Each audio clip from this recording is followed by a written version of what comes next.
One of 24, count them, Democratic candidates running for president. And while I'm thrilled at how many people want to take Trump's job away, what's she going to do to stand out from the pack? Let's find out. Please welcome Senator Amy Klobuchar.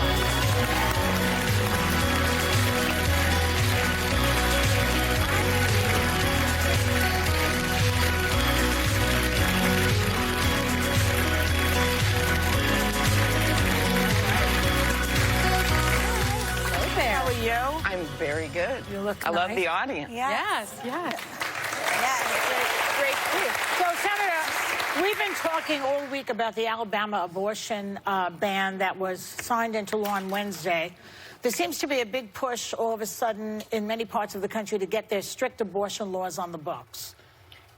How concerned are you about the possibility of overthrowing Roe v. Wade? Extremely concerned. What these guys are doing is unbelievable. I say guys because, for instance, the vote in Alabama in the state Senate, it was all men that voted for this. What they're doing... But there were 2 women involved. I saw it online today. Okay, they're taking us backwards, right? They basically are criminalizing doctors when they do this.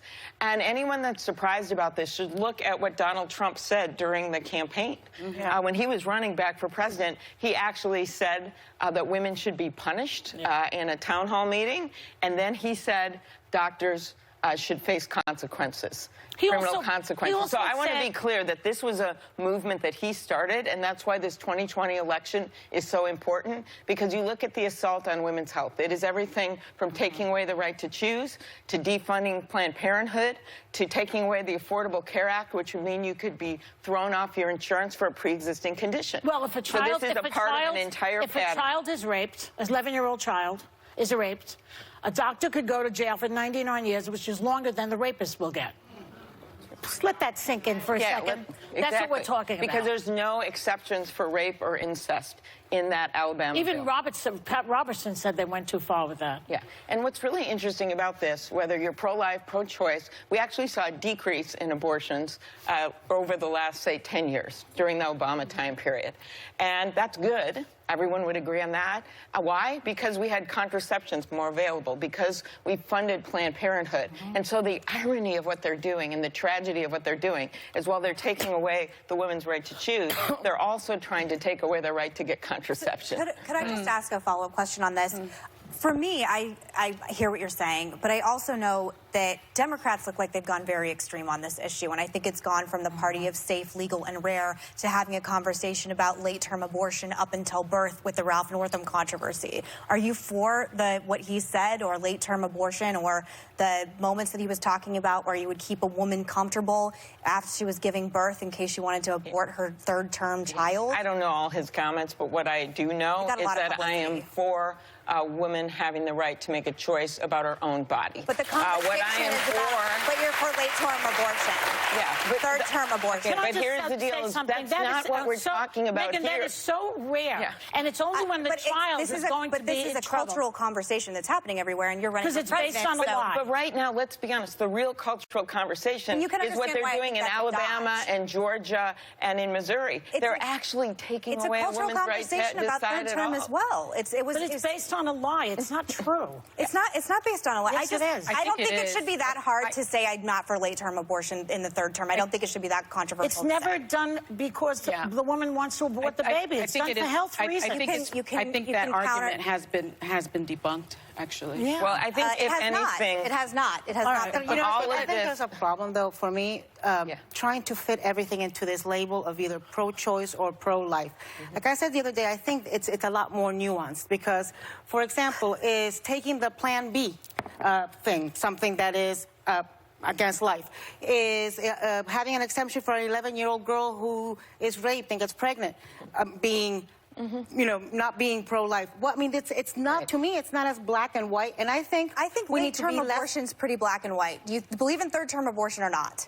Well, listen, though, what if you find that... I was reading a case yesterday. I was reading about a woman who was raped when she was 17 years old. It's in HuffPost if you want to read it. And she didn't find out she was pregnant until she was 8 months pregnant. And there's people who don't find out. There's women who don't find out. The baby was and then she found out she was carrying a baby with hydrocephalia, who was born and then spent a year in great pain and died after the year.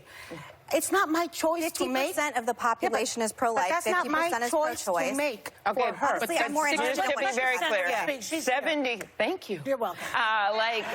72% of the population don't think we could overturn Roe v. Wade. They don't want to what do I'm that, talking about. and that includes but that includes people that might make a personal decision not to have an abortion. That's their personal decision, but they don't think that their personal views should influence other people's views, and that's what we're talking about here. And I think that they have taken this so far that any discussion about the nuances and things, that's not where we are right now. These guys are setting this up, using women as political pawns to set this up for a case to go to the Supreme Court. And it makes it more important for anyone listening out there that cares about families' rights to make their own decisions. This 2020 election couldn't be more important. Let me shift gears and let me ask you this.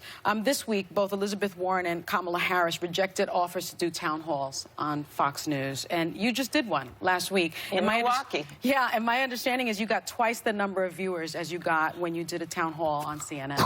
Are your rivals missing the boat here by just not agreeing to go on Fox News? You know, I think that they can make their own decisions. Everyone should make their own decisions. For me, I think you have to reach everyone, and that includes people that agree with you, people that don't agree with you. You go not just where it's comfortable, where it's uncomfortable.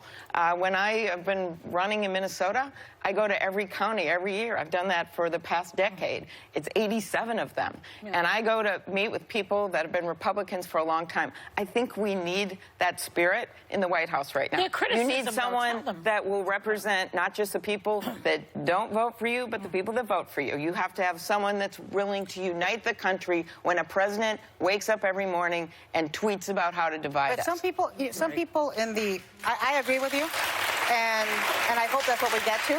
You know, I'm good friends with Norm Coleman, who was the Republican senator from Minnesota, and he said he loved serving with you and he loved working with you. But there's a lot of Democrats today who don't want to see bipartisanship, who, you know, we are very entrenched in our own little corners. We saw Alejandro Ocasio-Cortez say earlier this week, a middle-of-the-road approach is not going to cut it. So, and you're known for working across the aisle and being a pragmatist. How do you get through the primaries? Well, I am a proven progressive. I have gotten things done. I passed 34 bills where I was the lead Democrat when Donald Trump was president, okay? Wow. So to me, being a proven progressive means you have to make progress. It is not just about giving speeches and sounding cool. It is about whether you can actually get things done. And so that means standing your ground, but it's also about looking for common ground. You know, I loved working with Megan's dad, and we miss him every single day. And a lot of that was about finding where we could work together. He wanted to do something to bring down prescription drugs, and I said the cost of them, right? And I said, good, that's something I want to do. Let's work together on that.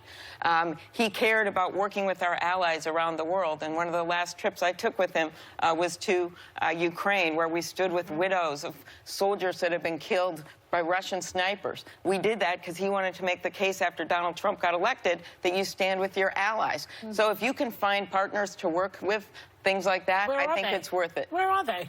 They are far and few between right now. But you have to have the attitude. Not any John McCain left in the Senate. But you have to have the attitude that you want to get things done. That is the kind of people we elected. That is how we took back the House of Representatives in Washington and made it the people's house, right? We did it with women, we did it with people of color, and we did it with candidates that wanted to get things done. We have to take a break. We're keeping you. We'll be right back with more from Senator Amy Klobuchar.